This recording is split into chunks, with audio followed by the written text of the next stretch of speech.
Quantum entanglement layman டேர்ம்ஸ்ல explain பண்றேன். Hope it will reach you all better.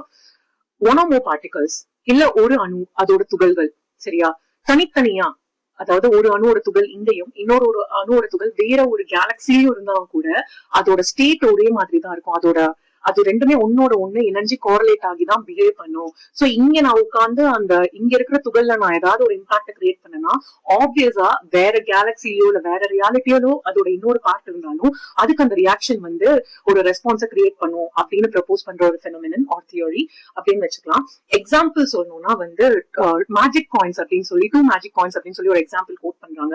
அதாவது அதுல ஒரு மேஜிக் காயினை சென்னையில இங்க நான் பிளிப் பண்றேன் ஃபர்ஸ்ட் அப்படின்னு வச்சுக்கோங்களேன். அதோட இன்னொரு மேஜிக் காயினை நியூயார்க்ல யாரோ ஒருத்தர் செகண்டா பிளிப் பண்ணாங்கன்னா ஆப்வியஸா எனக்கு இந்த இடத்துல ஹெட்ஸ் வந்ததுன்னா வித்தவுட் எனி டவுட் அவங்களுக்கு அந்த பெயின்ஸ் தான் வரும். ஏன்னா இது ரெண்டுத்தோட ஸ்டேட்டும் வந்து ஒன்னோட ஒண்ணு கோரிலேட் ஆயிருக்கும். இது ரெண்டுத்தோட இதுக்கு என்ன டெசிஷன் இருக்கோ அதை பேஸ் பண்ணி அதோட டெசிஷன் இருக்கும் அப்படின்னு சொல்லி சொல்ற ஒரு ஃபெனாமினன். ஓகே, இது ஆஸ் பர் சயின்ஸ். ஓகேவா, சிம்பிளா நான் சொல்லிட்டேன். இத வந்து ஸ்பிரிச்சுவலா பாத்தீங்கன்னா same soul different bodies, twin flames எல்லாம் பேசுறோம் இல்லையா, அந்த மாதிரிதான் ஈருடல் ஓர் உயிர் மாதிரி ஒரு கனெக்ஷன் வச்சுக்கோங்களேன். நம்மள வந்து நிறைய பேருக்கு இது ஃபீல் ஆயிருக்கும். நமக்கு ரொம்ப க்ளோஸ்டா ஒருத்தவங்களோட கனெக்ட் ஆயிருந்தோம்னா நம்ம இங்க அப்செட்டா இருக்கும் எதுக்கோ ஒரு விஷயத்துக்கு அப்படின்னா அவங்க கடல் தாண்டி வேற ஒரு கண்ட்ரில இருந்தாலும் அவங்களுக்கு அது ஃபீல் ஆகும். நீங்க இன்னைக்கு அப்செட்டா இருக்கும் போது அவங்க கால் பண்ணி ஏன் இன்னைக்கு ஏதாச்சும் உனக்கு பிரச்சனையா, I feel something inside me அப்படின்னு பேசியிருப்பாங்க. இது கண்டிப்பா நிறைய பேருக்கு நமக்கு ஃபீல் ஆயிருக்கும்.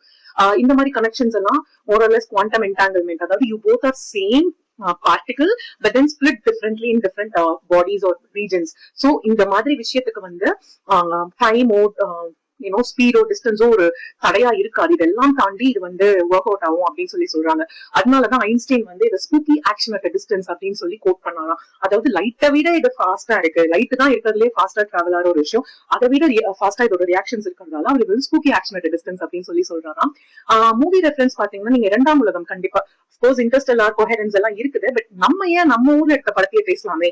2ஆம் உலகம் அப்படிங்கிற ஒரு படம் இருக்கும் இல்லையா, செல்வராகவனோட, அது வந்து one of the best examples. வேற Anushka and Arya will be like together so much in love, but ஒரு சூழ்நிலையால அனுஷ்கா இல்லாம போயிடுவாங்க.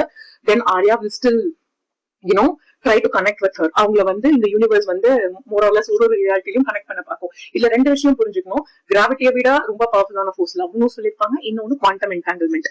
எவ்வளவுதான் தள்ளி இருந்தாலும் 2 பார்ட்டிகளும் ஒரு ஸ்டேட்ல தான் இருக்கும். அது ரெண்டும் ஒன்னோட ஒண்ணு கனெக்ட் ஆயிருந்ததுன்னா அப்படின்னு எக்ஸ்பிளைன் பண்ணுவாங்க. I hope it was clear. இந்த மாதிரி கண்டென்ட் பிடிக்கும்னா please follow me guys. Thank you. By.